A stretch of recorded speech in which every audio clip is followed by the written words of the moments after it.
I first met him in the early 80s in a Chinatown of urban Java. He didn't want his real name or address revealed, so we called him DJ for Dynamo Jack.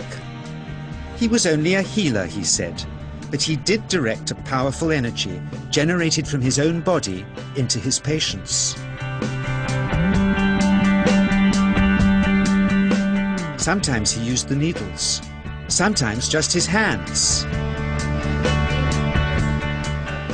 He called the energy Qi, and it was so strong that he usually needed a grounder to hold his patients' feet. For years we followed him around Java on his healing rounds, pleading to be allowed to film him, but he always refused, saying his powers resulted from a type of meditation with an ancient tradition of secrecy. It was only when my brother Lorne was suffering from a serious eye infection that he finally allowed us to film him in 1987. It was nothing like any acupuncture I'd ever had. I was getting really powerful electric shocks and couldn't control my movements at all. Yin yang, positive and negative, you know.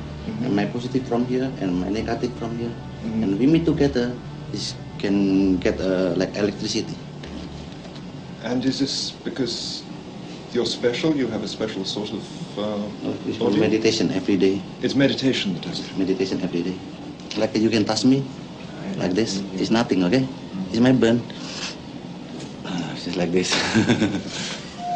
For our sound recordist, it was also a shocker.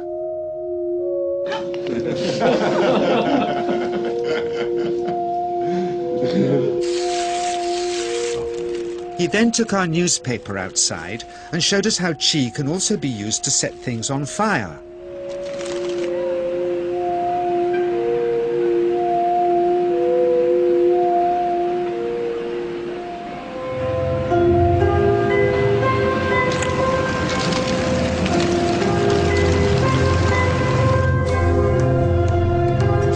When he heard we'd shown this footage in public, he was very upset and refused all our future efforts to contact him again.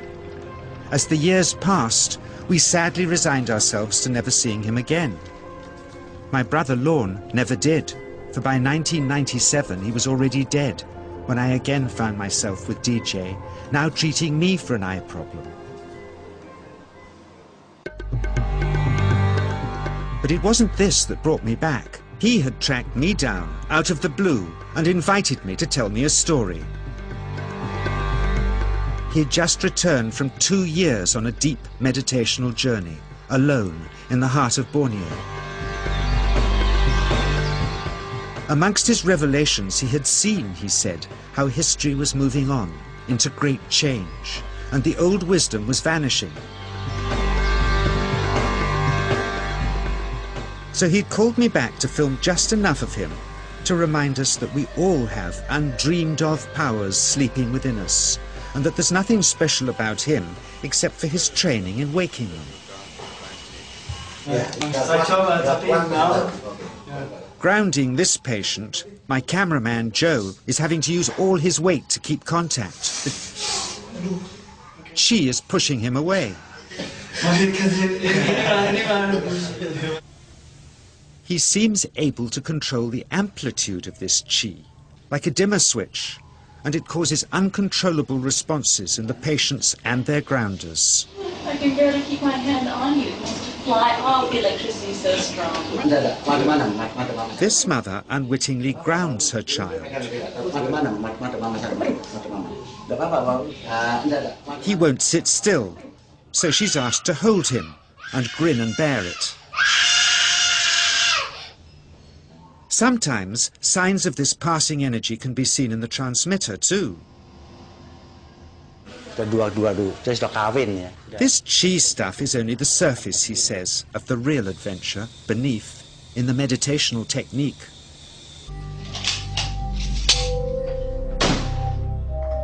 Projecting Qi from the palm of the hand can also be used to resist rifle pellets, he says.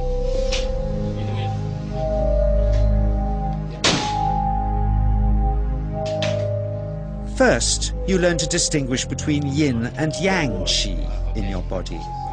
Then how to pool it in your navel chakra. Then how to project it, he says. And it's the proportionate mixture between yin and yang which accounts for different effects, like pulling or pushing objects or igniting them. Then he gets really strange. He says that mastering yin qi is the key to the spirit world.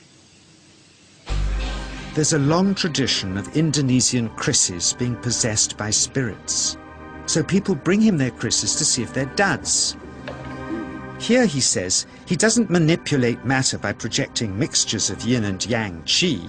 He merely creates a field of yin energy in which, he says, if there's a spirit, it can manifest itself.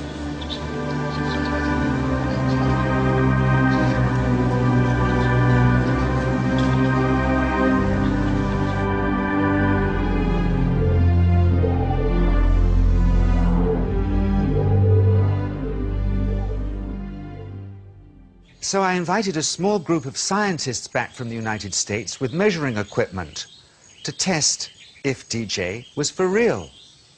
And if so, where might this energy belong on the electromagnetic spectrum? Catherine Cook, CEO of the Mind Science Foundation in Texas. Dr. Roger Nilsson, a Swedish medic and international racing sailor.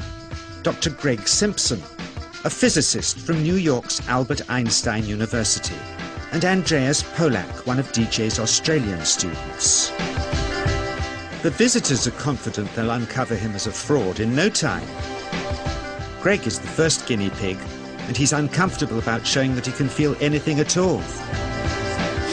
Dr. Roger doesn't know what to expect.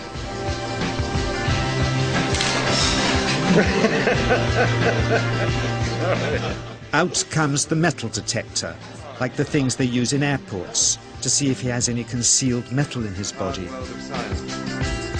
Then the voltmeter, to try and measure the qi. But how to get it to work? Where's the ground? What settings? DJ suggests that as his negative is his perineum, and his positive is his navel chakra, perhaps that's where the electrode should be attached. He doesn't stand on his dignity. He's eager to help, but still no readings. They're getting shocks off his arm, and now they're on the right settings, but the needle still isn't moving. DJ says it isn't electricity, it's qi. It's 1, 2, up, I feel it in my whole body. I feel it at 3, 0.3, I feel it in my legs. Shit, But suspecting there's some tricky setup on his premises they can't find, they insist we all go to a randomly chosen hotel room several miles away to see if he can light a light bulb with his fingers. It doesn't ground on the wall. So Greg holds and grounds one wire, while DJ pumps qi through the other. The bulbs are LEDs, light-emitting diodes, which ignite in different colors according to the intensity of current. Yes. On, off, on. Brilliant. Oh, you're blinking. Things were going well. DJ was enjoying it too, until he invited us all out to lunch at his local, where he tried to push a chopstick through the table. He couldn't get it through the formica surface, so he came up through an inch of wood from underneath.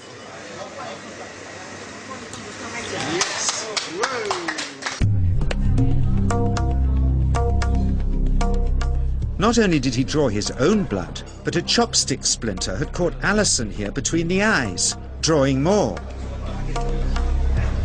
The incident was laughed off apologetically, but next morning he was a different man, drawn and upset.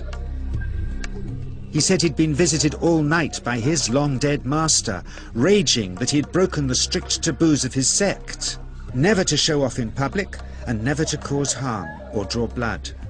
He felt deeply chastised. All further testing and filming must end. Never again would he submit to public scrutiny, nor accept any new students. He would sink from sight and continue his healing in obscurity, as he had done since before we met him in the early 80s and had always told us was right.